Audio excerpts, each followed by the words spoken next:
My dad threw me out when I was jobless. 5 years later, they showed up in my house and said, "We're taking about this house."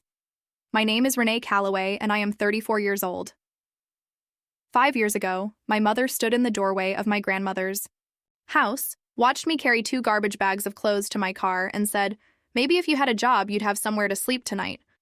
I was 29, unemployed for 4 months, and grieving a grandmother who had been dead for exactly 11 days. Behind my mother, my stepfather Walter crossed his arms and said nothing, which was its own kind of answer. My younger brother, Corey, filmed the whole thing on his phone, laughing, calling it content. I remember the exact sound the door made when it clicked shut behind me, a small, ordinary sound that somehow ended a version of my life. I slept in my car in a grocery store parking lot that night, with my grandmother's funeral program still folded in my coat pocket. I told myself I would remember every second of that night, because one day I would need to. I did not know then that a folder was already waiting for me, tucked inside a drawer in my grandmother's old roll-top desk. A folder she had labeled in her own handwriting, "For Renee, when she's ready." 5 years later, my family stood on my porch again, this time with a lawyer they hadn't paid for yet, waving a piece of paper at me, telling me the house was theirs. If you've ever been told your worth was tied to your bank balance, stay until the end.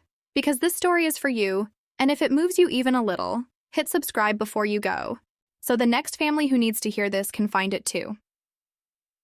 I was born into a family that believed love was a transaction and gratitude was rent. My grandmother, Louise Calloway, was the only person in that house who ever made me feel like I belonged there simply because I existed. She raised me for long stretches when my mother was between marriages and between apartments, and her house on Birchwood Lane was the only address I ever memorized by heart. When I was 11, my mother lost a job at the county clerk's office and moved us into my grandmother's spare room for what was supposed to be 3 months. It became 6 years. During those 6 years, I watched my mother borrow money from my grandmother that was never repaid, watched her raise her voice at an old woman who never raised hers back, and watched myself learn to stay quiet so the house would stay peaceful. When I was 17, I got my first job at a diner, and my mother told me my paycheck would help with household expenses. I gave her $300 a month for 2 years before I understood that household expenses meant her manicures and Walter's truck payments. I didn't fight it because fighting it meant conflict, and conflict in that house always ended with someone reminding you how replaceable you were. When I was 24, I moved out for 8 months, into a small apartment I could barely afford, and my mother called it abandoning family. I moved back when my grandmother had a small stroke because I loved her more than I feared my mother, and because somewhere in me I still believed loyalty was supposed to be mutual. I gave up a promotion at my job to be closer to home during her recovery.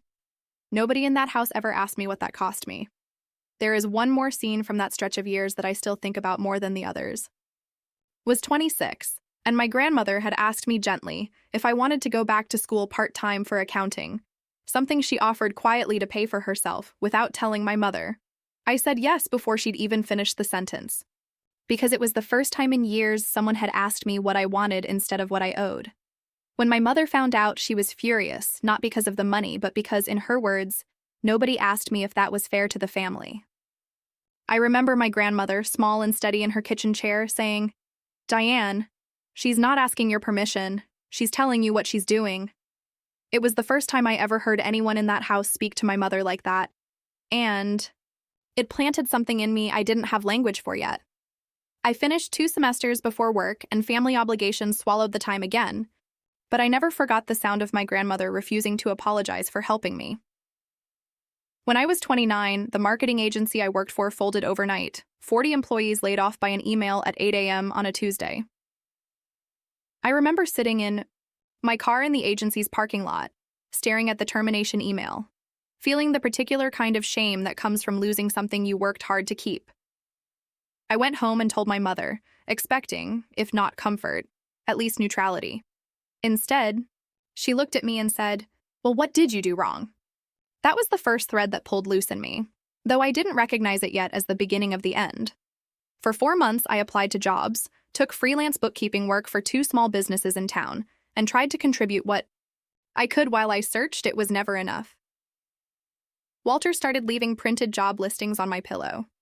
Unemployment office flyers taped to the refrigerator, silent little cruelties disguised as help. Corey, who was 22 and living rent-free in the basement while figuring out his music career, was never handed a single flyer. My grandmother died in her sleep on a Tuesday in October, 11 days before they threw me out. I was the one who found her. I was the one who called the ambulance, the one who sat with the funeral director choosing a casket, the one who wrote the obituary because my mother said she couldn't even think straight. At the funeral, my mother cried loudly in the front pew while relatives patted her shoulder, and I stood near the back, dry-eyed, because someone in that family had to keep functioning. 11 days after we buried her, my mother told me it was time for me to figure things out somewhere else since I wasn't contributing. I remember asking her, quietly, if we could talk about it after the funeral flowers had even finished dying on the windowsill. She told me the house needed productive people, and productive, in her language, had never once included grief. That was the moment I stopped negotiating for my place in that family and started building a life that didn't require their permission.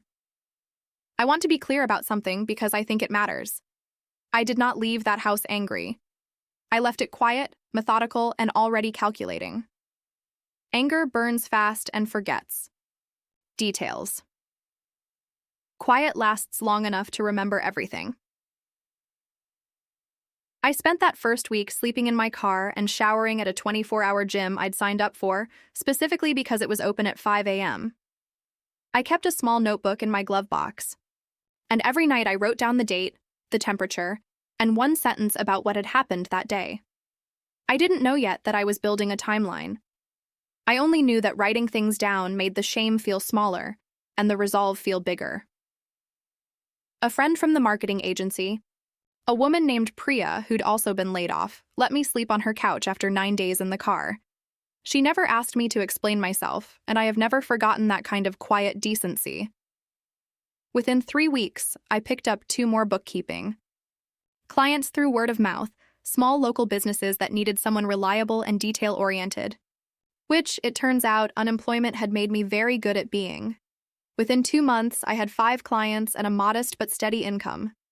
Within 4 months, I had enough saved for a security deposit on a 1-bedroom apartment above a hardware store, the kind of place with creaky floors and a radiator that clanked at night, and it was the most peaceful place I had ever lived. I built a small virtual bookkeeping and back-office service over the next 2 years, working with local contractors, a dental office, a landscaping company, and eventually a regional property management firm that would later matter more than I could have guessed. I paid my own bills on time every month, for the first time in my adult life without anyone hovering over the transaction, reminding me what I owed them emotionally for it. During those 2 years, I spoke to my mother maybe 6 times, always short, always transactional, always ending, in some variation of her reminding me how ungrateful I'd become. I stopped attending the family group chat's daily noise. I muted it instead, the way you mute static, and only checked it when something felt important enough to warrant the headache. Then, 3 years ago, my grandmother's estate finally cleared probate. It had been delayed by exactly the kind of family disorganization you'd expect. Cousins arguing over furniture, my mother contesting small-line items out of habit rather than need. When the will was finally read in full, in the attorney's office in front of the whole family, it turned out my grandmother had left the house, on Birchwood Lane, to me. Not to my mother, not split between us. To me, specifically by name, in a will she had updated 18 months before her death, with a notarized codicil explaining her reasoning in her own words. I remember the sound in that room when the attorney read it aloud. My mother's chair scraped back so hard it nearly tipped. "That's not possible," she said. "She wouldn't have done that." The attorney, a calm, unbothered man named Harold Fenn who had handled my grandmother's affairs for over a decade, simply turned the document around and pointed to the notary seal. Also, almost as an afterthought, mentioned that my grandmother had recorded a short video statement with him the same day she signed the codicil, for family peace of mind, in case anyone ever questioned her intent. My mother did not ask to see the video that day. She would ask to see it later, under very different circumstances. I inherited the house on Birchwood Lane free and clear, along with a modest life insurance payout that I used to replace the roof, update the wiring, and finally fix the porch step that had been loose since I was a child. I moved in 8 months later, once probate fully closed, And for the first time in my life, I lived somewhere that was legally, unmistakably, entirely mine. I kept working, kept growing my client base, kept my head down. I put a small plaque on the mantel with my grandmother's handwriting on it, a line from a birthday card she'd once written me. "This house has always had room for you." I thought that chapter was closed. I was wrong, but I was also by then prepared. Because here is the thing nobody in my family understood about the years I spent away from them. I wasn't just surviving, I was documenting. Every text message where my mother asked for money and I said no was saved. Every voicemail where Walter called me difficult for setting a boundary was saved. Every email from my grandmother's attorney was saved, backed up, and printed. Every bank statement showing my own income, my own rent, my own life built without a cent of their help was saved in a folder labeled simply Timeline. I did not build that folder out of paranoia. I built it because I had learned, the hard way, that people who rewrite history need very badly for you to have no records. I was about to find out exactly how badly. It started on a Thursday morning in March, 5 years to the month after they'd put my bags on the porch. I was at my kitchen table, going over invoices for the property management firm I now handled bookkeeping for part-time, when a car I didn't recognize pulled into my driveway. Then, a second car pulled in behind it. My mother got out of the first car in heels too formal for a Thursday morning. Walter got out of the second, along with a man in a gray suit carrying a leather folio, and Corey, now 27, trailing behind them with his phone already raised, filming, the same way he'd filmed me leaving 5 years earlier. My stomach dropped, but my hands stayed. Steady, because some part of me had been waiting for this exact morning without knowing it. I opened the door before they could knock, because I refused to give them the satisfaction of pounding on wood that belonged to me. "Renee," my mother said, her voice pitched for an audience that wasn't there yet, "we need to talk about the house." "There's nothing to talk about," I said. "The house is mine." The man in the gray suit stepped forward and introduced himself as Gregory Payback, an attorney, though he did not specify representing whom until I asked directly. "I represent your mother," he said, "in a matter concerning the title of this property."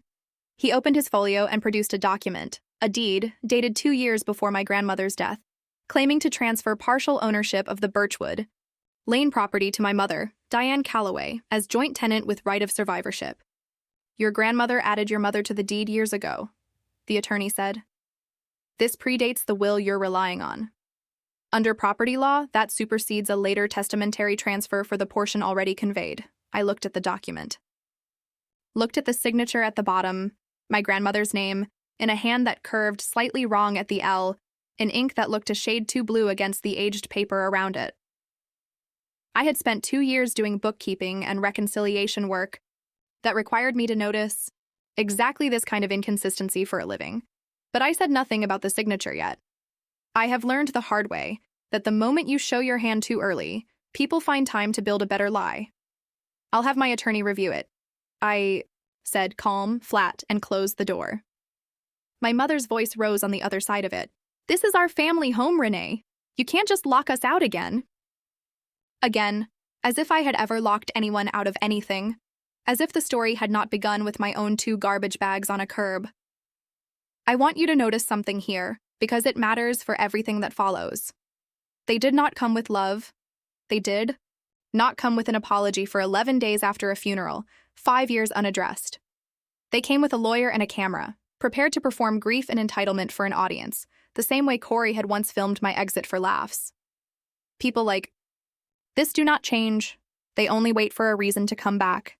And this time, I was not the same woman standing in that doorway. I called Harold Fenn, my grandmother's estate attorney, that same afternoon. Harold had handled Louise Calloway's affairs for over a decade, and he remembered every detail of her final wishes with the kind of precision that comes from genuine respect for a client, not just professional obligation. "Send me a photo of the deed," he said. "Every page." I photographed it before my mother's attorney could take it back for records, which told me something too, the way people rush to reclaim documents they don't actually want examined closely. Harold called me back 2 hours later, his voice careful in the way that lawyers get when they're being precise instead of alarmist. "Renee, I drafted every document your grandmother signed regarding that property for the last 11 years of her life," he said. There is no deed transferring any portion of that house to your mother. Louise never once discussed adding anyone to that title. If this document is real, it did not come through my office, and given her health and cognitive clarity at the time this is dated, I find that extremely unlikely. So what do we do? I asked. We start with the county recorder's office, he said. A deed transfer has to be recorded to be enforceable. If it was never filed, it's worth exactly nothing, regardless of what's printed on it. That single sentence became the foundation of everything that followed. The next morning, I drove to the county recorder's office myself, requested a full title history on the Birchwood Lane property, and paid the small fee for a certified copy. The clerk, a patient woman named Ms. Ibarra, pulled the record on her screen while I waited. I only see one deed on file for this address in the last 15 years, she said. Transfer of full ownership to Renee Calloway, recorded 8 months ago, following probate closure. Nothing before that except the original transfer to Louise Calloway in 1988. No joint tenancy deed, no partial transfer, no filing at all in the years my mother's document claimed to originate. I asked for a certified stamped copy of the full title history with the recorder's seal, and I asked Ms. Ibarra to note the date and time the search was performed on the printout. She did, without hesitation, because that is simply how public records work when you ask the right questions the right way. I left that office with a document that was all ready, on its own, enough to end my mother's claim. But I did not stop there because I had learned something else in those 5 years away from my family. When people forge one thing, they rarely stop at one thing. I called Priya, my old co-worker from PAYBACK, the marketing agency, the one who'd let me sleep on her couch when I had nowhere else to go. Priya now worked as a paralegal for a firm that specialized in elder law and estate litigation, and I asked her carefully, professionally, what steps someone would take if they suspected a forged deed had been produced against an estate. You get a forensic document examiner, she said. Someone who can analyze the ink, the paper aging, the signature under magnification, and compare it against verified exemplars of the real signature. Courts take that seriously.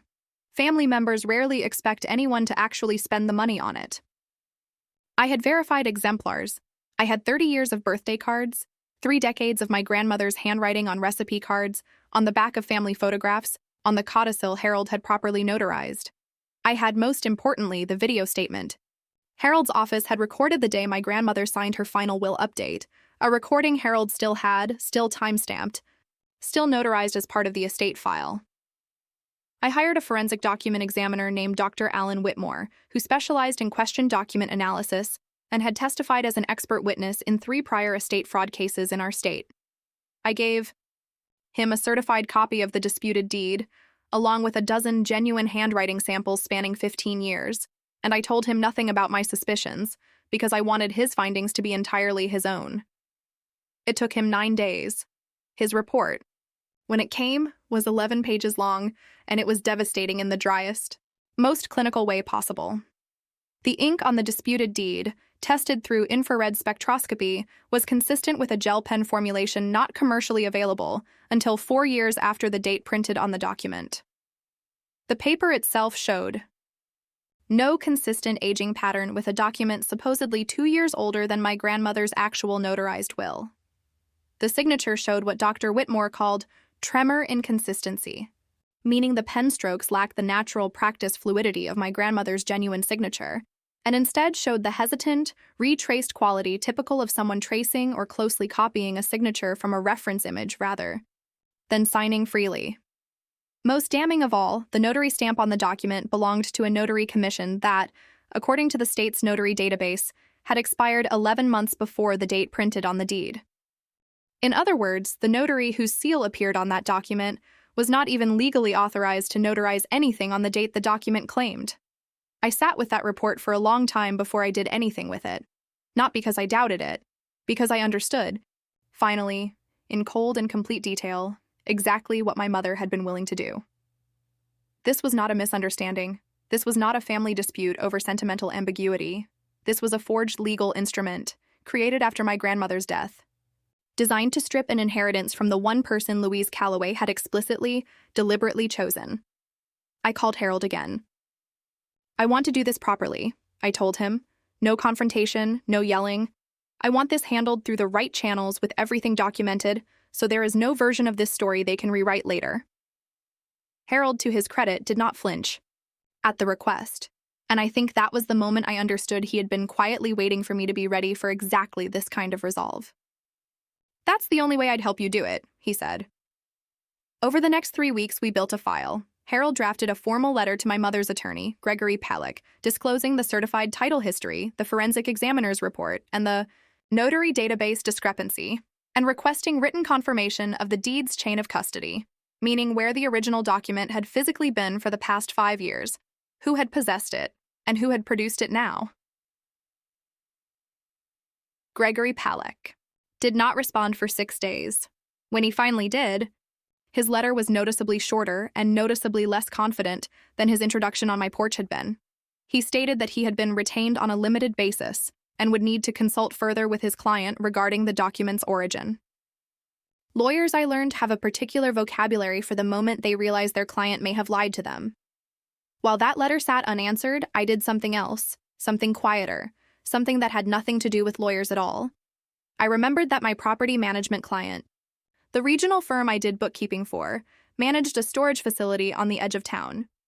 And I remembered, from an offhand comment Corey had made in the family group chat 8 months earlier, that he'd rented a small storage unit there for some old family stuff from Grandma's place shortly after the estate closed. I hadn't thought anything of it at the time. Now I asked my client, entirely within the bounds of my role reviewing their billing and access records, whether unit rental agreements included printed signature cards, standard for any storage facility's paper trail. They did. I was permitted, as part of a legitimate compliance audit I was already conducting for unrelated billing discrepancies, to review the physical file for that unit. Corey's signature card, dated the month after probate closed, listed the unit's stated contents as documents and keepsakes. It also, notably, listed a secondary access name on the account. My mother's. I did not access the unit. I did not need to, and I would never have used my professional access improperly to do so. But I now had something else, something small and quiet and enormously useful.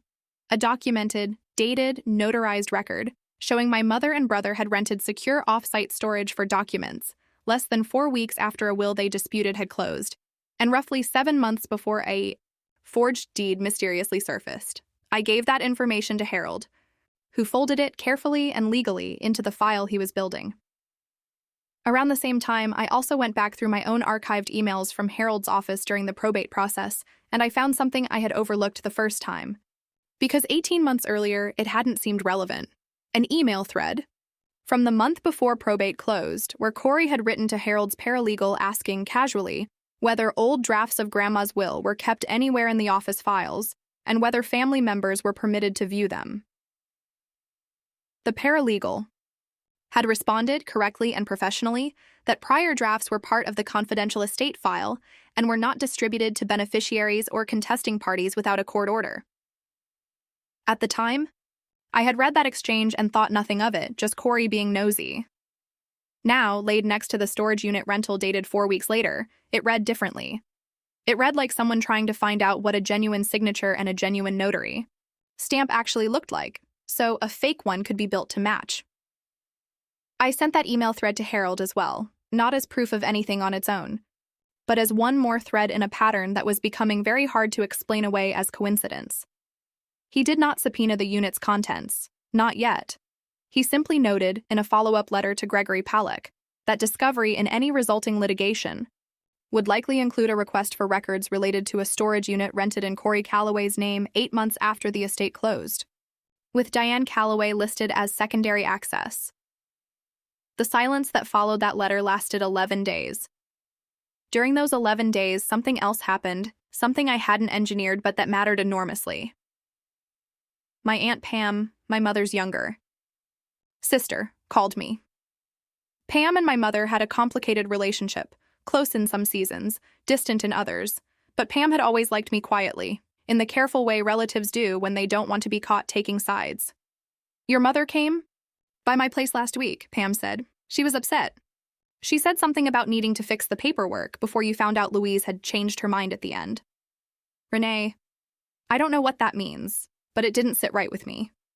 I asked Pam if she would be willing to write down what she remembered, dated in her own words, not for court necessarily, but simply so the truth existed somewhere outside my own memory. She did that same night, and emailed it to me unprompted. I added it to the file. I want to pause here and say something important. I did not go looking for people to turn against my mother. I went looking for facts, and facts, when you let them exist undisturbed, have a way of finding their own witnesses. 2 weeks later, Gregory Palak withdrew as counsel for my mother entirely, citing in a brief formal letter to Harold irreconcilable differences regarding case strategy, which is the polite legal phrase for a lawyer discovering, too late, exactly what he had put his name behind. My mother did not go quietly. She did what she had always done when she felt a narrative slipping away from her.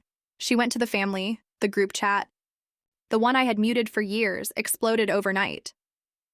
My mother posted a long message claiming I had turned lawyers on my own family, that I was trying to erase Grandma's real wishes, that I had always been jealous of the relationship she supposedly had with her own mother. Corey posted a video, an old one from years earlier, of me looking tired and overwhelmed during the week I found my grandmother's body, captioned with something cruel about how I'd always been unstable. Extended cousins I hadn't spoken to in a decade started weighing in, some defending my mother out of old habit, a few, quietly, in private messages to me, saying they'd always wondered about that deed appearing so conveniently. I did not respond. In the group chat, I did not need to. Instead, I asked Harold whether it would be appropriate, given the volume of public accusations now circulating within extended family channels, to simply share the certified county title history and the forensic report's summary findings. Factually, without commentary, in that same group chat, since misinformation was already spreading there unchecked, Harold agreed it was reasonable, given that my mother had made the dispute public first, and that correcting the record with verified documents was not retaliation, it was simply truth entering a room that had been missing it. I posted 3 things, and nothing else. A photo of the certified county recorder's stamp confirming no deed transfer to Diane Calloway had ever been filed. A 1-paragraph summary from Dr. Whitmore's report, stating plainly that the notary seal on the disputed deed belonged to a commission that had expired before the document's claim date, and a single line, typed calm and flat. I'm not interested in a public fight. I'm interested in the truth being available to anyone who wants it. The rest of this will be handled properly. Then I muted the chat again. The reaction, from what Pam and a cousin named Josephine later told me, was immediate and merciless in its own way. Not toward me, toward the deed. Relatives who had defended my mother 12 hours earlier began asking her, directly in the same chat, where exactly the document had come from, who had notarized it, and why the notary's commission didn't match state records. My mother stopped responding in the chat entirely. Corey deleted his video within the hour. 3 weeks after that, Harold received formal notice that my mother, through new counsel, a public defender-adjacent attorney taking the case at reduced rate, wished to resolve the matter without further litigation. I agreed to one meeting, not in my house, not on my porch. In Harold's office, with a court reporter present, because I had learned that some conversations only mean something when there's a permanent record of exactly what was said. My mother arrived, in the same heels from that Thursday morning, though they looked less certain on her now. Walter came, silent as ever. Corey did not come at all, which told its own story. My mother sat across the conference table from me, and for the first time, in 5 years, I watched her without flinching because I had nothing left to defend and everything already documented. I want you to understand, she started, that house was supposed to be mine too. I put years into that family, into your grandmother. You put years into borrowing money from her that you never repaid. I said, quietly, evenly. I have the bank. Transfers. Harold has them too. That's not the same as building something. You're really going to sit there and act like I did something criminal, she said. Your attorney can explain what forging a deed and using an expired notary commission is legally called, I said. I believe the word he used with Harold was exposure. The room went very quiet. I never wanted it to come to this, my mother said, and for one moment I almost believed the exhaustion in her voice was real regret, rather than the exhaustion of getting caught. I know, I said. I don't think you wanted to get caught. That's different from not wanting to do it. Harold gently but firmly moved the conversation into the terms of resolution. My mother, facing the very real possibility of a forgery and fraud referral, agreed to sign a full quitclaim disclaiming any ownership interest in the Birchwood Lane property, notarized properly, filed immediately, witnessed by the court reporter present in the room. She also agreed in writing to cover the cost of the forensic examination and the legal fees incurred, in exchange for my agreement not to pursue a criminal forgery referral against her personally. A decision I made not out of forgiveness, but because some doors are better closed cleanly than kept open for a longer, angrier fight. I didn't need to win twice. Corey's storage unit was never subpoenaed, because it never had to be. Once the deed's fraudulence was established through forensic and notary record evidence alone, Harold and I agreed the storage detail had served its purpose simply by existing in the file, a quiet pressure that never needed to be spent. I do want to tell you what happened to Corey separately, because consequences, when they're earned honestly, tend to arrive on their own schedule. Corey had been building a small following filming prank and family drama content, the same instinct that had once made him film me leaving with garbage bags for laughs. Word travels in small towns, and word travels faster in small towns when it involves a forged legal document. The property management firm I worked for, the same one that managed his storage unit, had coincidentally been in early conversations about sponsoring a handful of local content creators for a community initiative video series. Corey had been on that shortlist.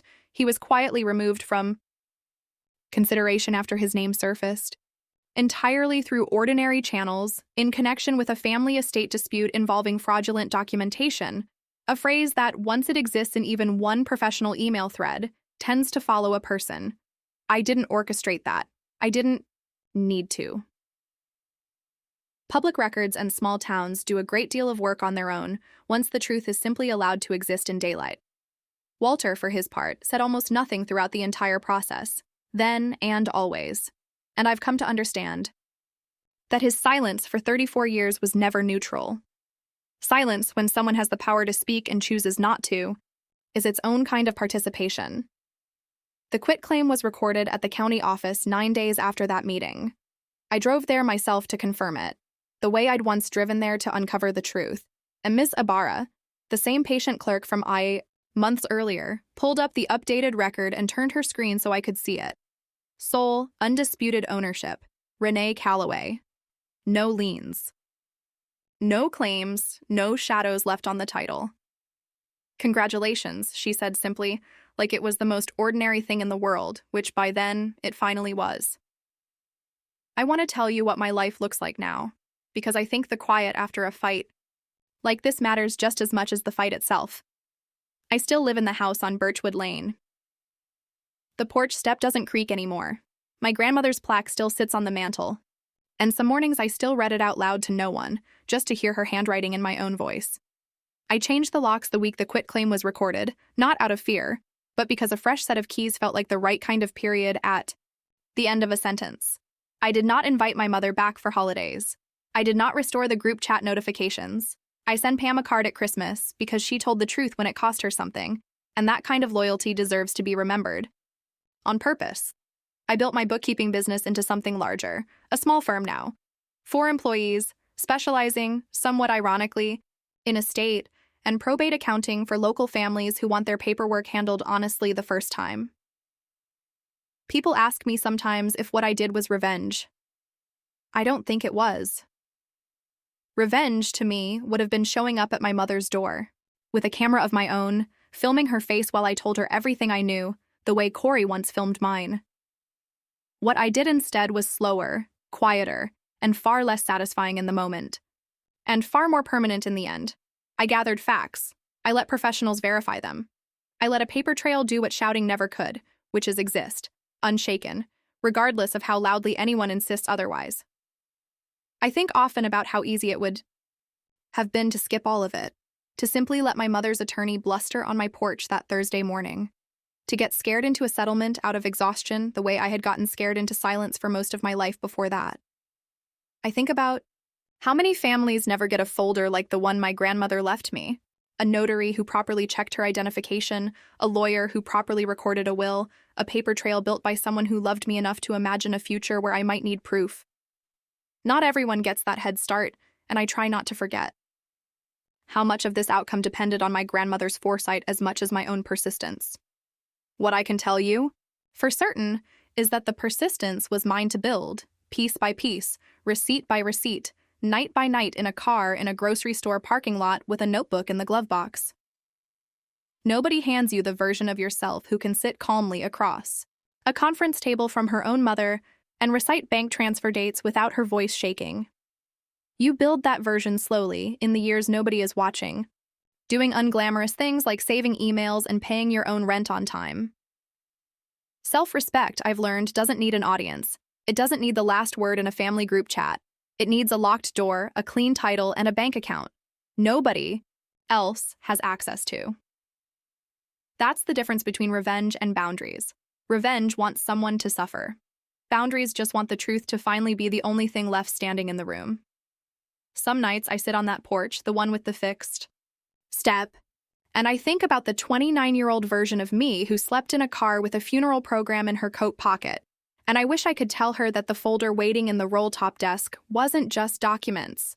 It was proof that someone, at least once in that family, had truly seen her and had made sure the truth would outlast the people who tried to bury it. So I'll ask you the same question I had to ask myself that year. When the people who are supposed to protect you show you exactly who they are, do you owe them a second chance? Or do you owe yourself the boundary they never gave you? Tell me in the comments, because I read every single one, and I think this community understands better than most that quiet strength is still strength. If this story meant something to you, if any part of it felt familiar, please like this video and subscribe, because these stories only reach the people who need them when you help carry them forward.